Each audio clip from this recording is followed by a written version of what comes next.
September we met, I could tell by your smile. You hadn't been with a good girl like me in a while. Yeah, you were impressed, couldn't leave me alone.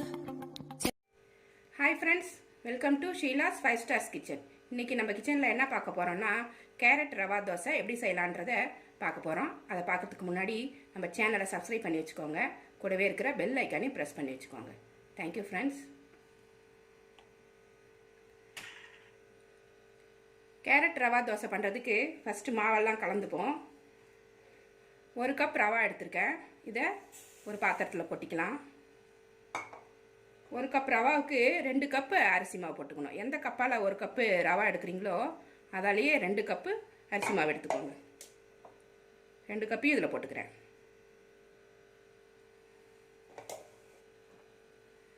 2 spoon மைதா சேர்த்துக்கிறேன்.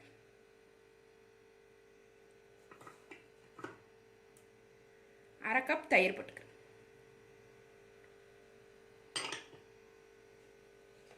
இதுக்கு தேவையான அளவு உப்பு சேர்த்துக்கலாம். உப்பு check பண்ணிவிட்டு போட்டுக்கோங்க. எவ்வளோ தேவையோ போட்டுக்கோங்க.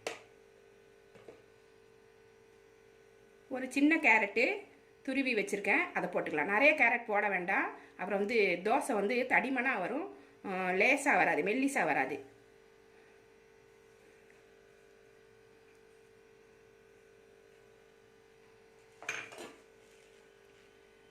ஒரு 10 சின்ன வெங்காயம் ரொம்ப பொடியாக கட் பண்ணிவிட்டு கையால் நல்லா பிசைஞ்சு விட்டுருக்கேன்.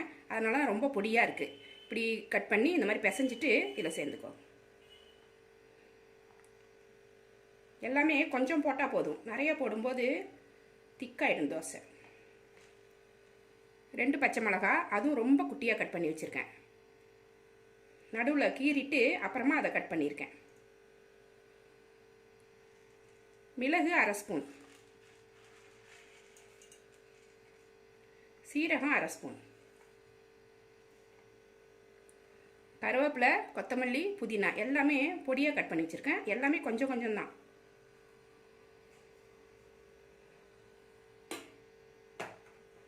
இதை இப்போ தேவையான அளவு தண்ணி ஊற்றி நல்லா தண்ணியாக கரைச்சிக்கணும்.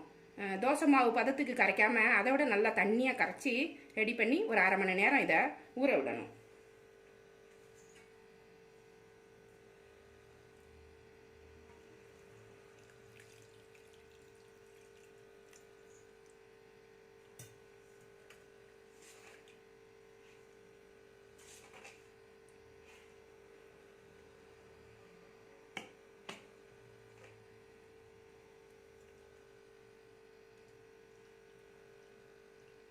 நிறையா தண்ணி ஊற்றினா தான் அது நல்லாயிருக்கும்.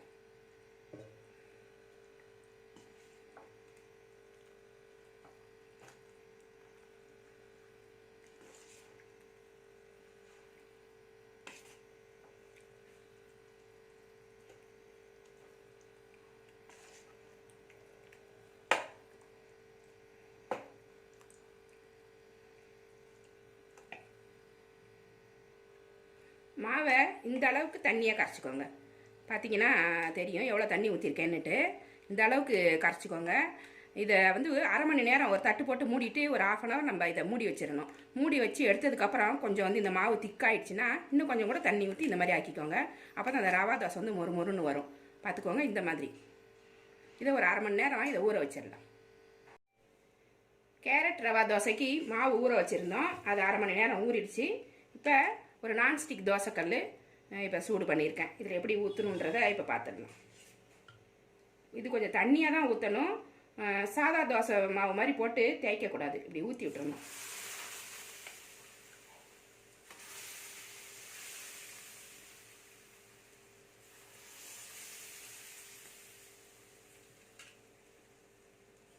ஊற்றிட்டு கொஞ்சம் அதிகமாகவே எண்ணெய் ஊற்றுங்க. ரவா தோசைக்கு கொஞ்சம் நிறையா எண்ணெய் ஊற்றினா தான் இந்த மொறுமொறுப்பாக வரும்,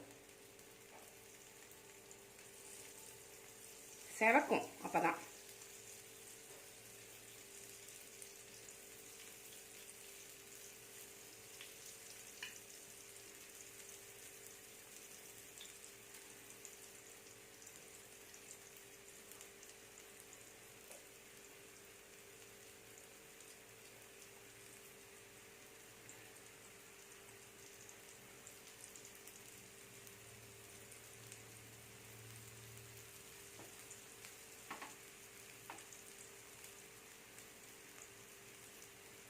நல்லா ஒரு பக்கம் நல்லா செவந்து மொறுமொறுன்னு வேகணும். அதுக்கப்புறமா திருப்பி போடுங்க. வெள்ளையாக இருக்கும் போதே திருப்பி போடாதீங்க, இல்லைன்னா அடிப்பக்கம் வந்து செவந்தால் தான் திருப்பி போடும்போது நல்லா டேஸ்ட்டாக இருக்கும்.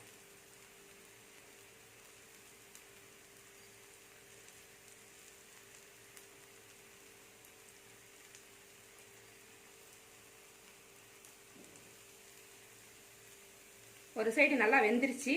இதை அப்படியே திருப்பி போட்டுக்கலாம்.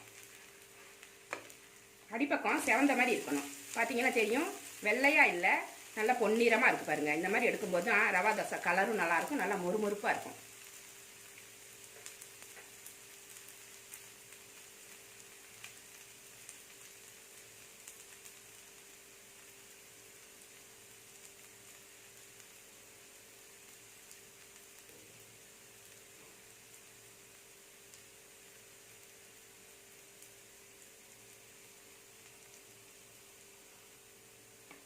இந்த பக்கமுமே நல்லா வெந்துருச்சு. இதை எடுத்துடலாம்.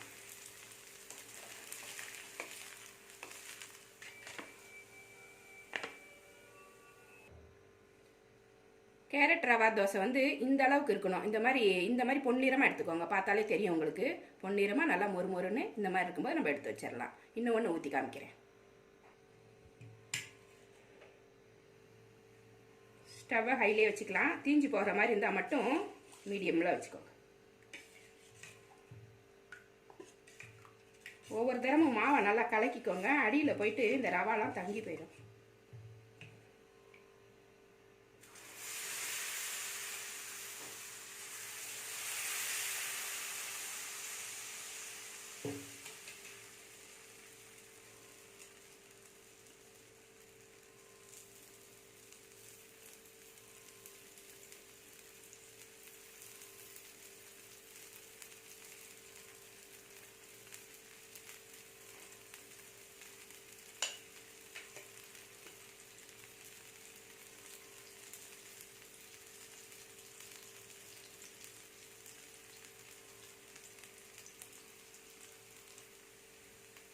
ஒரு பக்கம் வெந்துருச்சு. இதை அப்படியே திருப்பி போட்டு